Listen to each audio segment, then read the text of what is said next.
Selamat pagi Bapak Ibu Saudara yang saya kasih dalam nama Tuhan Yesus Kristus.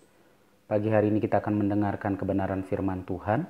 Tapi sebelumnya mari kita menaikkan pujian kita kepada Tuhan.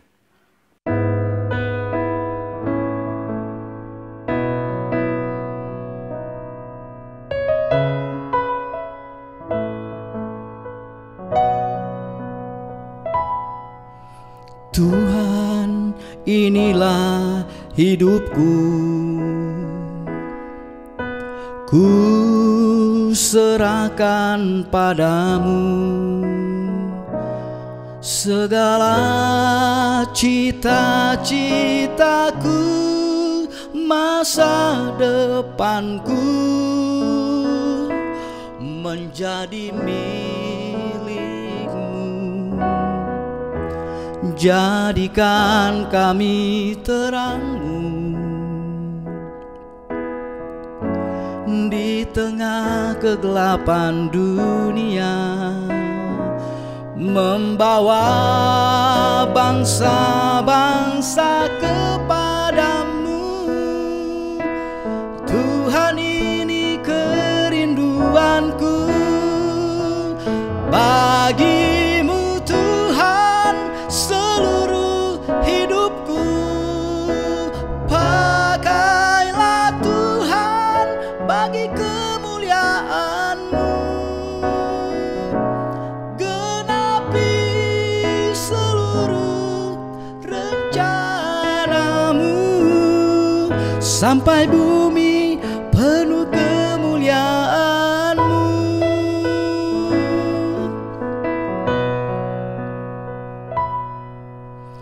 Tuhan, inilah hidupku,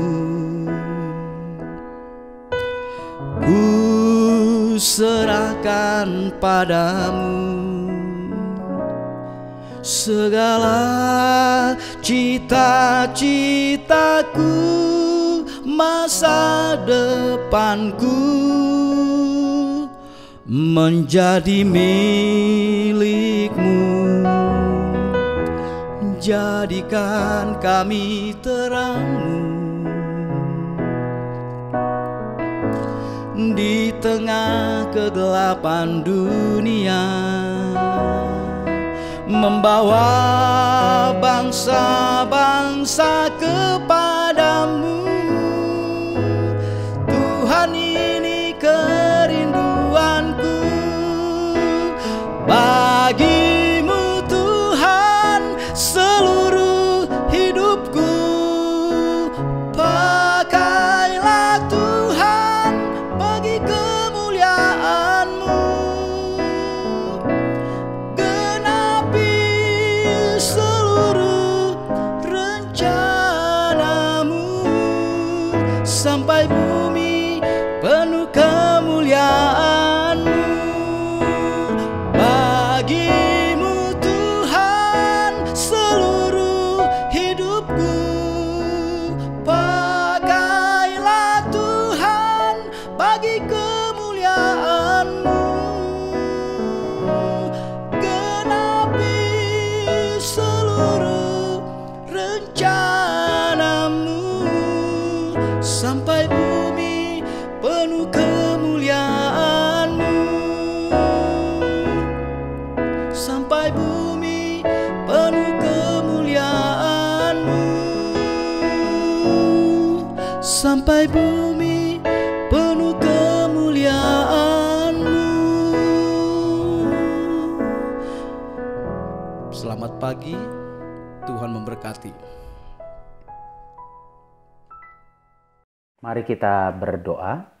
Kami bersyukur kepadamu Tuhan Yesus yang baik, karena masih memberikan kekuatan serta kesehatan dalam hidup kami di pagi hari ini.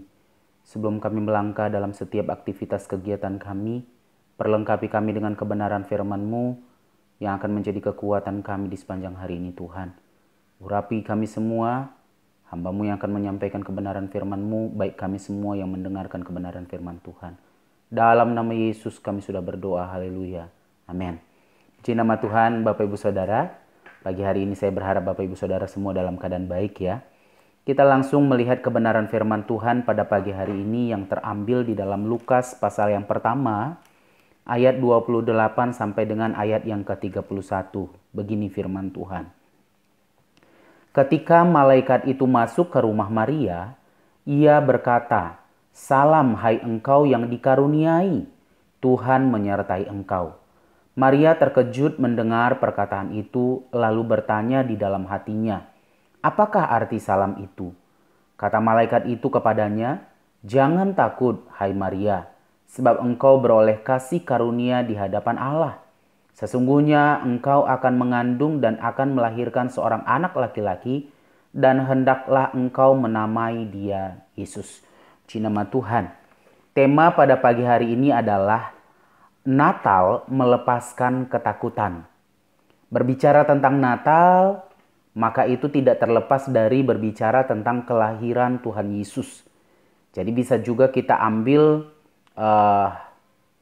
mengartikan bahwa kelahiran Yesus itu melepaskan ketakutan. Emang manusia itu hidup dalam ketakutan?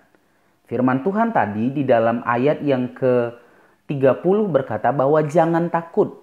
Memang benar, manusia itu hidupnya sebelum diampuni atau sebelum mendapatkan kasih karunia daripada Allah, itu manusia hidup dalam ketakutan. Ketakutan karena apa?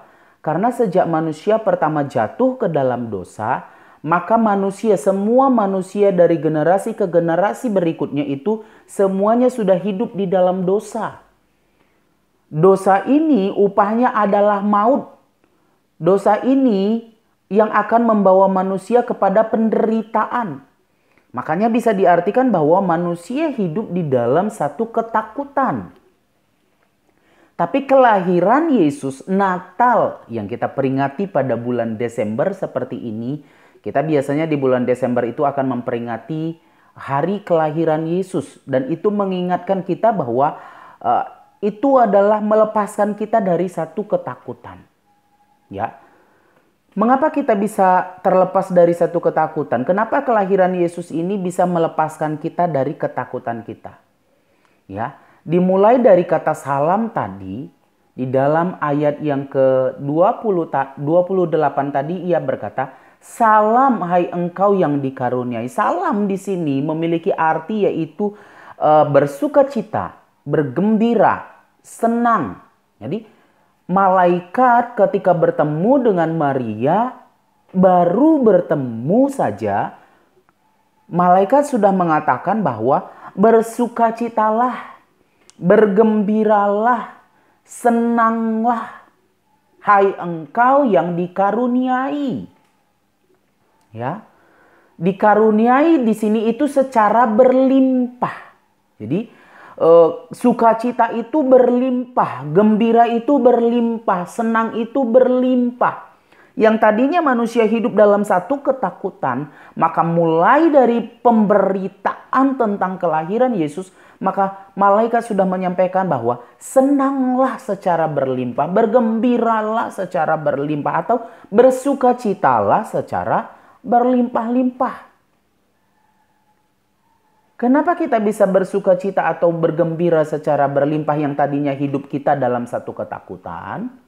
Karena di dalam ayat-ayat selanjutnya dikatakan bahwa kata malaikat itu kepadanya, "Jangan takut hai Maria, sebab engkau beroleh kasih karunia di hadapan Allah. Sesungguhnya engkau akan mengandung dan akan melahirkan seorang anak laki-laki, dan hendaklah engkau menamai dia Yesus." Kalau di dalam Matius, kita bandingkan di dalam Matius pasalnya yang pertama, Matius pasal yang pertama ayat yang ke-23, maka firman Tuhan seperti ini. "Sesungguhnya anak darah itu akan mengandung dan melahirkan seorang anak laki-laki, dan mereka akan menamakan dia Immanuel, yang berarti Allah menyertai kita." Ya. Kenapa kita bisa terlepas dari takut? Biasanya ketakutan itu datang dalam kehidupan kita karena kita merasa sendiri. Ya atau tidak Bapak Ibu Saudara? Ketika kita merasa sendiri, nggak usah dulu dari anak kecil, ketika mereka merasa sendiri, maka mereka akan hidup dalam ketakutan. Sendiri di rumah, atau sendiri berjalan, sendiri keluar dari rumah, itu ada biasanya rasa ketakutan. Jadi ketika manusia merasa sendiri, maka ada ketakutan dalam hidupnya. Sendiri dalam kesusahan mungkin, merasa sendiri dalam kesusahannya, merasa sendiri dalam penderitaannya, merasa sendiri dalam kesakitan yang dia alami, atau merasa sendiri dalam masalah yang sedang menimpa kehidupannya. Dalam keadaan seperti ini, maka manusia biasanya takut. Ya. Takut tidak ada jalan keluar. Takut tidak akan sembuh dari penyakit. Takut tidak akan ada lagi sukacita di dalam kehidupan pribadi atau dalam kehidupan rumah tangga. Takut kalau bisnis akan seperti apa. Takut kalau usaha akan gagal. Ya, itu takut. Memang takut di sini artinya itu adalah gentar dan khawatir. Tanpa kita sadari kita sering khawatir, kita sering gentar di dalam menjalani hidup ini. Apalagi di akhir-akhir tahun ini ya, kita sering diingatkan bahwa tahun depan akan seperti ini, seperti ini, seperti ini. Seakan-akan ada gambaran untuk tahun depan. Mungkin ada rasa takut di dalam hidup kita. Ada rasa khawatir. Aduh, bagaimana nanti kehidupan keluarga saya ke depan? Bagaimana akan kehidupan rumah tangga saya ke depan? Bagaimana kehidupan bisnis saya ke depan? Bagaimana kesehatan saya nanti ke depannya? Mungkin ada rasa takut, mungkin ada rasa khawatir. Tapi Bapak Ibu Saudara, kelahiran Yesus akan melepaskan kita dari rasa takut itu. Maksudnya apa? Memang sekarang Yesus itu tidak lahir lagi ya. Ini kita hanya sekedar memperingati kelahiran Yesus. Tapi dikatakan tadi di dalam Matius 1 ayat 23 berkata bahwa mereka akan menamakan dia Immanuel, yang artinya adalah Allah menyertai kita. Kata beserta di sini itu bisa diartikan bahwa seperti ini Bapak Ibu Saudara. Terkadang kita membutuhkan seseorang atau sesuatu yang bisa mendorong kita. Jadi menyertai di sini bisa berarti di belakang kita. Ya, bisa diartikan seperti itu. Ada berada di belakang. Ketika kita membutuhkan satu dorongan, ketika kita membutuhkan satu pendukung, Allah itu ada di belakang kita untuk mendukung kita. Dan menyertai di sini juga bisa diartikan ada sesudah atau berarti di depan kita. Ketika kita kadangkala kita membutuhkan satu penuntun, ya atau tidak. Yang bisa mengajari kita, yang bisa membawa kita, yang bisa menuntun kita hidup di dalam kebenaran. Hidup supaya tidak menyimpang ke kanan atau ke kiri. Nah, Allah di sini dia menyertai kita, dia ada di depan kita. Dia akan menuntun saya dan saudara di tahun depan. Dia tidak akan melepaskan kita, tidak akan membiarkan kita hidup sendirian. Tapi Allah Immanuel itu, Allah yang menyertai kita itu, dia berada di depan kita juga. Mengarahkan jalan kita supaya kita tidak menyimpang ke dalam hal-hal yang tidak berkenan di hadapan Tuhan. Lalu kata menyertai ini juga, itu berarti adalah dengan atau di antara. Itu bisa diartikan berarti ada bersama-sama dengan kita. Terkadang kita di dalam kesendirian kita membutuhkan sahabat atau teman yang sekedar teman berbicara saja. Ya, kita terkadang tidak membutuhkan nasihat orang lain, tetapi kita hanya butuh seseorang yang bisa mendengarkan keluh kesah kita. Iya atau tidak? Saat-saat seperti itu ada Allah itu yang beserta dengan kita itu, ada berdampingan dengan kita. Sampaikan apa saja kepada Tuhan. Apa yang menjadi keluh kesahmu, apa yang menjadi penderitaanmu, apa yang menjadi masalah beban hidupmu, ceritakan kepada Tuhan. Sampaikan kepada Tuhan. Karena Allah itu tidak jauh dari kita. Allah itu beserta dengan kehidupan kita. Kalau ada orang yang beserta dengan kita, Allah, Yesus, Immanuel, Tuhan yang luar biasa itu, ada beserta dengan kita, apa yang akan kita takutkan? Seharusnya kita tidak akan takut lagi. Kita tidak perlu khawatir lagi akan apapun yang terjadi di dalam hidup kita ini. Karena Allah semesta alam itu ada bersama-sama dengan kita. Ada bersama-sama dengan saya, ada bersama-sama dengan saudara. Apapun masalah yang kita alami, apapun tekanan hidup sebesar apapun itu, jangan takut karena ada Allah yang bersama-sama dengan kita. Allah Immanuel. Allah yang baginya itu tidak ada yang mustahil. Karena bagi Tuhan tidak ada satu perkara pun yang mustahil.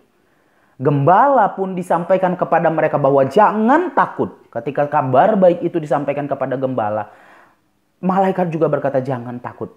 Kenapa malaikat menyadari bahwa gembala-gembala ini takut? Mereka hidup dalam kesendirian, mereka di padang rumput untuk mengembalakan domba-domba yang dipercayakan kepada mereka.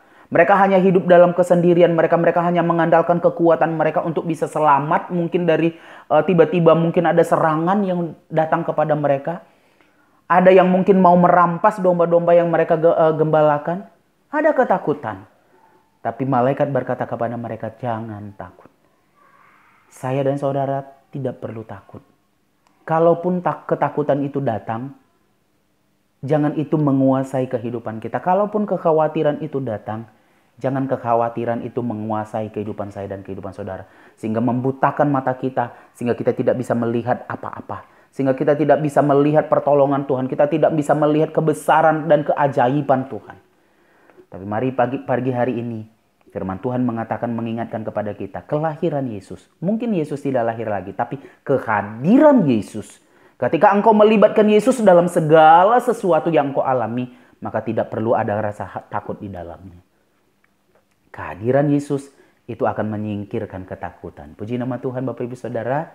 Libatkan Yesus di sepanjang hari ini dalam setiap aktivitas dan kegiatan yang engkau akan lakukan.